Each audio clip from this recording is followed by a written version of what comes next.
Perkenalkan, nama saya Muhammad Rifai, NIM 1810123210022. Baik, di sini saya akan mencoba menjelaskan apa itu anak cerdas istimewa, bakat istimewa atau yang sering disebut dengan CIBI.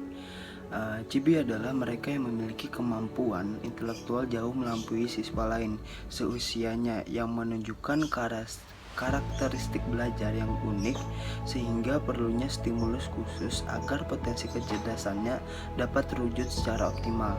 Definisi menurut USOE United States Office of Education mengemukakan bahwa anak berbakat adalah anak yang dapat membuktikan kemampuan berprestasinya yang tinggi dalam bidang seperti intelektual, kreatif, artistik, kepemimpinan atau akademik.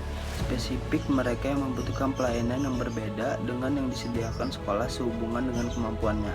Nah, Omar juga mengatakan mengidentifikasi beberapa kelebihan yang dimiliki oleh anak berbakat ini, yaitu yang pertama, perbendaharaan kata yang kaya, kemampuan berbahasa yang tinggi, keterampilan membaca di atas rata-rata. Yang kedua, pengetahuan umum yang cepat mengenal dunia. Yang ketiga, kemampuan belajar lebih cepat, mudah, mandiri dibandingkan teman-teman sebayanya. Yang selanjutnya, proses kognitif dan strategi belajar yang lebih canggih dan efisien, fleksibilitas yang besar dalam hal gagasan pendekatan terhadap tugas. Selanjutnya, standar performa yang tinggi, kadangkala terlalu perfeksionis. Dan yang selanjutnya, konsep diri yang positif, khususnya dalam kaitan dengan usaha-usaha akademis. Yang terakhir, perkembangan sosial dan penyelesaian emosi di atas rata-rata, meskipun beberapa anak berbakat yang ekstrim mungkin mengalami kesulitan dalam mereka sangat berbeda dengan teman-temannya. Selanjutnya saya akan menjelaskan karakteristik anak CIBI atau cerdas istimewa berbakat istimewa. Nah, ada dua karakteristik di sini atau ciri-ciri. Yang pertama, karakteristik akademis, dan yang kedua itu karakteristik kepribadian.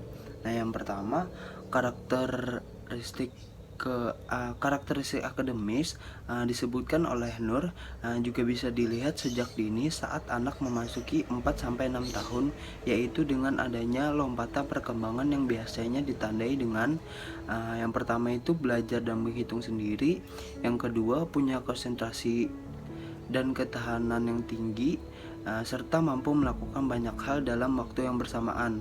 Ada yang ketiga, senang belajar. Yang keempat, daya ingat yang kuat.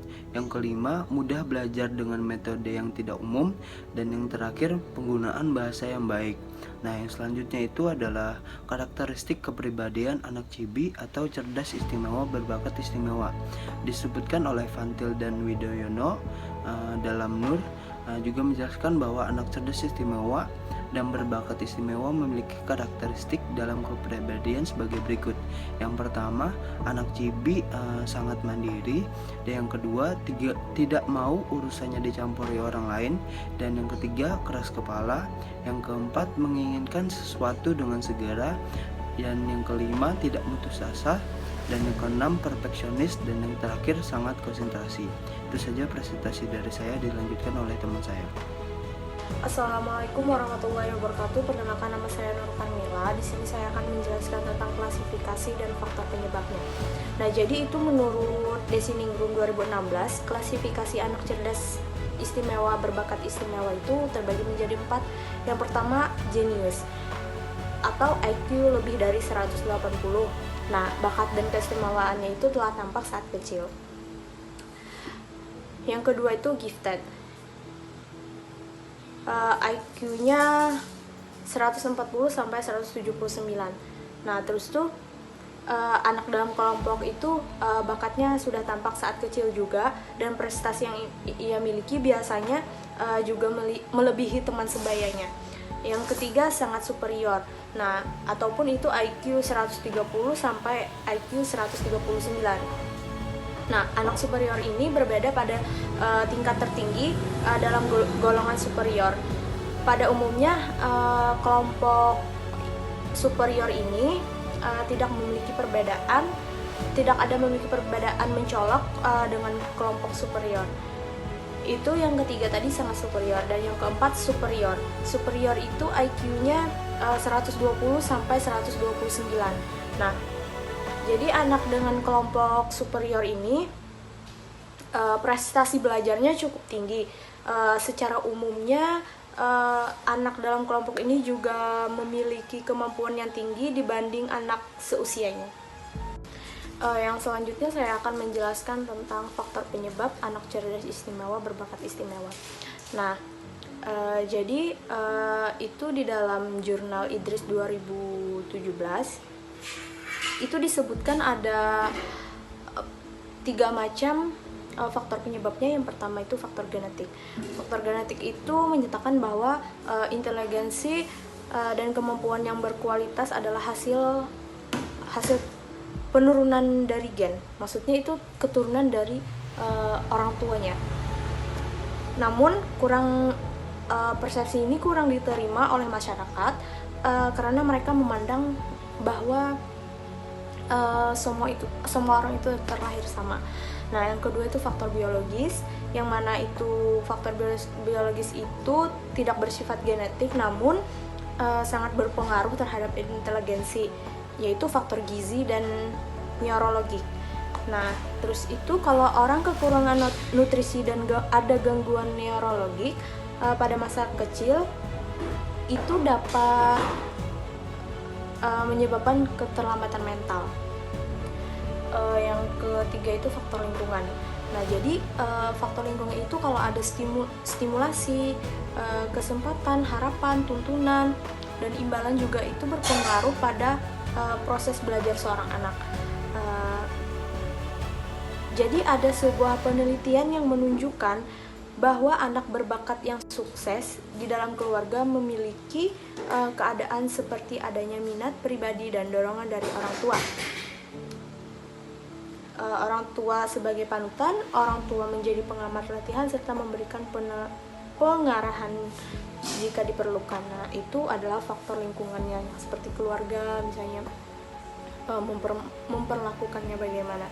Nah, itu saja yang dapat saya jelaskan. Kurang lebihnya mohon maaf. Akan dilanjutkan oleh teman saya. Kenalkan, nama saya Saibah, NIM 1810-123-120020. Di sini saya akan melanjutkan presentasi mengenai cara mengajar anak cerdas istimewa atau bakat istimewa. Nah, pada hal ini, maka guru sebagai pendidik dituntut harus mampu memahami dan menghayati karakteristik siswa. Yang mana siswa cerdas istimewa atau bakat istimewa ini, sehingga guru sebagai pendidik dapat memfasilitasi proses belajar yang efektif dan tepat bagi siswa cerdas istimewa atau bakat istimewa.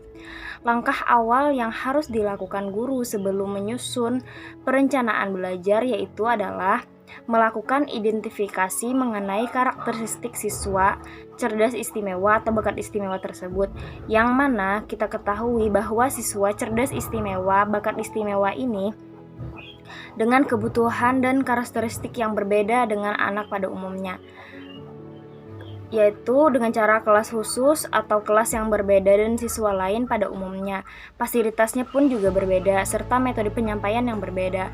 Nah, di sini ada 4 yang dilakukan guru menyikapi permasalahan anak cerdas istimewa, bakat istimewa dengan menggunakan metode yang menarik dalam mengajar serta pemberian nasihat dan motivasi serta sabar dan menyesuaikan diri.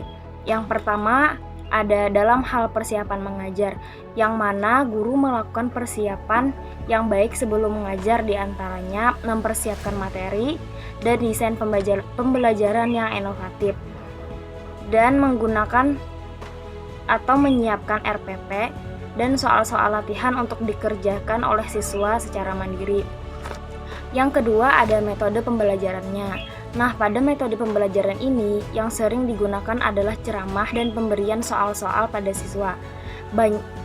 Hanya sesekali menggunakan diskusi, padahal metode tersebut yang paling disukai siswa.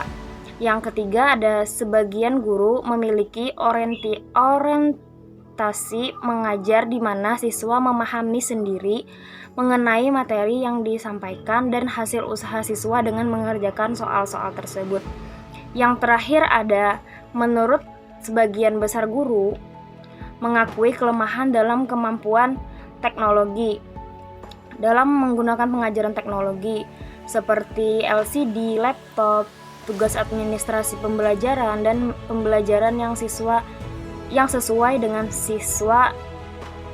dengan karakteristik siswa cerdas